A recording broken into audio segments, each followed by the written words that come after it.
Hello guys, वैभव Deshmukh animation mentor में आपका स्वागत है। तो आज का हमारा टॉपिक है पिवट पॉइंट। जब आप यहाँ पे रोटेट स्केल यूज करते हो तो समटाइम एक ऑब्जेक्ट का पिवट पॉइंट मैटर कर सकता है। ये एक टूल कैसे वर्क करता है, तो चलिए पिवट पॉइंट को देखते हैं और इसे अनरियल इंजन में कैसे एडजस्ट करना है वो आज हम सीखने वाले हैं।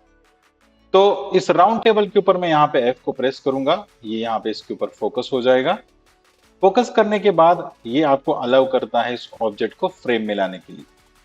ई को प्रेस जब मैं करता हूं रोटेट करने के लिए, तो यहां से आप इसको रोटेट कर सकते हो किसी भी एंगल में। पर आप यहां पे देख सकते हो कि रोटेट करने के बाद इसका जो टिप है ये ग्राउंड के अंदर यहां पे चला जा रहा है। इसके लिए मैं यहाँ पे इसका जो पिवट पॉइंट है इसको मुझे चेंज करना है, तो हम किस तरीके से इसको चेंज करेंगे। तो यहाँ पे मैं क्या करूंगा, W को प्रेस करूंगा। W को प्रेस करने के बाद मुझे यहाँ पे इसका गिज्मो मिलता है। यहाँ पे इसके सेंटर में जाना है और आपको यहाँ पे स्क्रॉल व्हील को प्रेस करना है। जैसे मैं इसको होल्ड करके रखूंगा और इसको अगर मैं मूव करना चाहूं तो आप इसको मूव कर सकते हो। उसके बाद अगर मैं इसको ई से प्रेस करता हूं और इसको अगर मैं रोटेट करना चाहूं तो उस एंगल में इसको रोटेट कर सकते हो। उसके बाद अगर मैं यहाँ पे किसी भी ऑब्जेक्ट के ऊपर अगर मैं यहाँ पे क्लिक करता हूं और फिर से अगर मैं टेबल के ऊपर क्लिक करूं तो ये फिर से इसके सेंटर में यहाँ पे रीसेट हो जाएगा। अगर मैं चाहता हूं कि मेरा जो पिवट पॉइंट है ये परमानेंटली यहाँ पे रीसेट हो जाए, तो किस तरीके से हम इसको कर सकते हैं। तो इसके लिए हम यहाँ पे क्या करेंगे, सबसे पहले यहाँ पे मैं क्लिक करूंगा और स्क्रॉल व्हील से इसको मैं यहाँ पे मूव करूंगा। मूव करने के बाद मुझे यहाँ पे राइट क्लिक करना है। राइट क्लिक करने के बाद मुझे जाना है पिवट में। पिवट में जाके यहाँ पे करो set as pivot offset. Click करने के बाद अगर मैं यहाँ पे साइड में भी क्लिक करूं और फिर से अगर मैं यहाँ पे मेरे टेबल के ऊपर क्लिक करूं तो ये यहाँ पे परमानेंटली सेट हो जाएगा।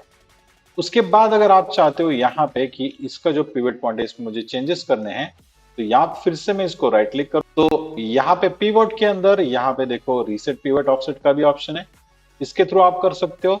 या फिर यहाँ पे सेट पिवट ऑफसेट हियर, जैसे इसको मैं क्लिक करूंगा तो भी आप इसको सेट कर सकते हो। उसके बाद अब अगर आप इसको थोड़ा और परमानेंटली चेंज करना चाहते हैं तो आप इसे डायरेक्टली ऑब्जेक्ट के ऊपर ही चेंज कर सकते हैं। अब यहाँ पे अनरियल के काम करने के बारे में एक में छोटी सी ट्रिक है, तो मैं इस चेयर के ऊपर सिलेक्ट करूंगा और अब हम यहाँ पे सिलेक्शन मोड के ऊपर है। यहाँ पे मैं क्लिक करूंगा और यहाँ पे मैं जाऊंगा मॉडलिंग मोड के ऊपर। क्लिक करते हैं इसके ऊपर और यहाँ पे मुझे बहुत सारे ऑप्शंस मिलते हैं। इसके बारे में बाद में थोड़ा हम डिटेल में जानेंगे, लेकिन यहाँ पे हमारे पास है एक्स फॉर्म। एक्स फॉर्म में जाने के बाद यहाँ पे आपको मिलता है एडिट पिवट। इसको मैं क्लिक करूंगा तो मैं इस पिवट पॉइंट को जहां चाहूं वहां मैं मूव कर सकता हूं और ये इसे परमानेंटली चेंज कर देगा। अब ट्रिक ये है कि ऑब्जेक्ट मल्टीपल लेवल द्वारा रेफरेंस किया जा सकता है। तो यह है दरअसल इसको हार्ड डिस्क के ऊपर कंटेंट ब्राउजर में चेंज कर रहा है। तो एक बार इसको आप चेंज कर देंगे, कोई भी दूसरा लेवल जो इस ऑब्जेक्ट के रेफरेंस करेगा उसे नया पिवट मिल जाएगा। इसलिए आप इसको थोड़ा सा केयरफुली ही रहने दो।